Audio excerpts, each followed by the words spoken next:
Welcome to Luca is a Billionaire, where the only thing I invest in is your answers. In this video, I will explain how to make easy stir-fry sauce.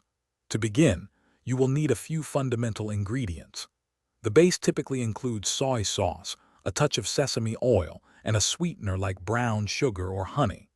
The key is to achieve a harmonious balance of salty, sweet, and savory notes. Using low-sodium soy sauce allows you to adjust the saltiness precisely to your preference, ensuring a perfect flavor profile every time. Next, let's elevate the flavor and perfect the texture. Freshly minced ginger and garlic are fantastic aromatics that add incredible depth to your sauce.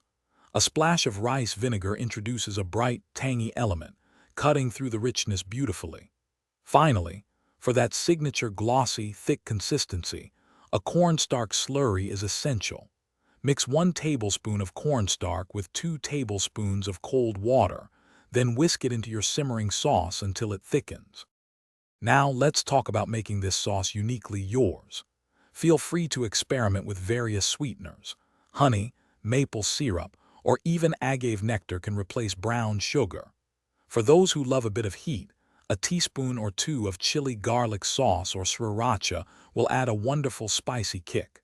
If you're aiming for a richer, creamier sauce, consider whisking in a tablespoon of peanut butter or tahini for a delightful nutty flavor.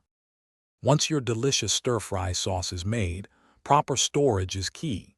You can keep it in an airtight container in the refrigerator for up to 5 to 7 days, making meal prep a breeze. Before each use, give it a good whisk to ensure all the flavors are well combined. As a general guideline, use approximately 1/4 cup of sauce for every 1 pound of protein and vegetables in your stir-fry, adjusting to your taste. Thanks for watching and please subscribe. It's the best investment you'll ever make.